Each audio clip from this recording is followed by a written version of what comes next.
High friend, சின்ன மருமகள் அடுத்து என்ன நடக்க போகுதுன்றது இந்த ஒரு வீடியோல ஒரு குட்டி பிரம்மோவா பார்க்கலாம் வாங்க. வீட்டுக்கு போலாம் வாங்கம்மா அப்படின்னு சொல்லிட்டு ராஜா அங்க போயிட்டு அவங்களுடைய அம்மாவை கூப்பிடுறாங்க. ஆனா அவங்களுடைய அம்மா இருந்துட்டு என்னால வர முடியாதுன்ற மாதிரி ரொம்பவே ஸ்ட்ராங்கா சொல்லிடுறாங்க. ஏன் வர முடியாது? இப்படி எல்லாம் பண்ணாதீங்கம்மா, தயவு செஞ்சு வாங்க அப்படின்ட்டு ரொம்ப ரொம்ப ரெக்வஸ்ட் பண்ணி கூப்பிட்டுக்கிட்டு இருக்காங்க. அதுக்கு இருந்துட்டு என்ன அசிங்கப்படுத்துற வரைக்கும் அசிங்கப்படுத்திடுவீங்களா? அதுக்கப்புறம் கூப்பிட்டோன்னே நாங்க வரணுமா என்னன்றாங்க. அப்படியெல்லாம் எங்களால வர முடியாது. தயவு செஞ்சு இங்கேருந்து போறீங்களான்றாங்க. கூப்பிட்டோனே உங்களுக்கு நாங்க வந்துடணுமா? எந்த காரணத்த கொண்டும் உங்க கூடலாம் என்னால வர முடியாதுன்ற மாரி சொல்றாங்க. எப்புட்றா? அசிங்கப்படுத்துற வரைக்கும் அசிங்கப்படுத்துறீங்க. அப்புறம் கூப்பிட்டோனே உங்க கைய பிடிச்சுட்டு, கால பிடிச்சுட்டு வரணுன்றீங்க. இதெல்லாம் கொஞ்சம் கூட நியாயமே இல்லன்றாங்க. என்னால வர முடியாது. தயவு செஞ்சு இங்கேருந்து போறீங்களா? அப்படின்ற மாரி சொல்றாங்க. மகனும் அப்பனும் சேர்ந்து என்னோட பேச்ச துளி கூட கேட்கக்கூடாதுன்னு முடிவெடுத்துட்டீங்க.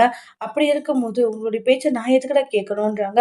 உங்க பேச்ச கேட்கணும், உங்க கூட வரணுன்ற எந்த ஒரு அவசியமும் எனக்கு கிடையவே கிடையாதுன்றாங்க. தயவு செஞ்சு இங்கருந்து போங்க அப்படின்ற மாரி ரொம்பவே கோவப்பட்டு அப்பதான் திட்டிடுறாங்க. அதுக்கு ராஜாங்க அவங்களுடைய அம்மா கால பிடிச்சுட்டு, "அம்மா தப்புதாம்மா. தயவு செஞ்சு நான் பண்ண தப்பு தான். ஆனா வந்துடும்மா. ஏம்மா இது மாரி பண்ணிட்டுருக்க? மேலும் மேலும் நீ என்ன காயப்படுத்திக்கிட்டே இருக்கம்மா" அப்படின்ட்டு ரொம்ப ஃபீல் பண்ணி ராஜாங்க பேசுறாங்க. அது அம்மாச்சிக்கு கஷ்டமா தான் இருக்கு. "நீ பண்றது, பேசுறது கஷ்டமா இருந்தாலுமே, ஆனா என்னால வர முடியாதுடா" அப்படின்றாங்க. "தயவு செஞ்சு போறே ராஜாங்கோ" அப்படின்றாங்க. இங்க இருந்து நீ ஏன் கஷ்டப்படணும்? இங்க கஷ்டப்படணும். நான் உங்க வீட்ல இருக்கும்போது கஷ்டப்படுறேன். இங்க இருக்கிறம்போது நல்லா இருக்குன்றாங்க. அதுக்கப்புறம் அத்தை, அதான் மாமா இவ்வளோ தூரம் கூப்பிடுறாருல்ல, வரத்துக்கு என்ன அத்தை உங்களுக்குன்றாங்க. இப்படி கெஞ்ச வச்சுட்டு இருக்கீங்கன்றாங்க. அடியே போதும்டி, நாடகம் நடிக்காத சரியான்றாங்க. அப்படியே நல்லவ மாதிரி நடிப்பியேன்றாங்க.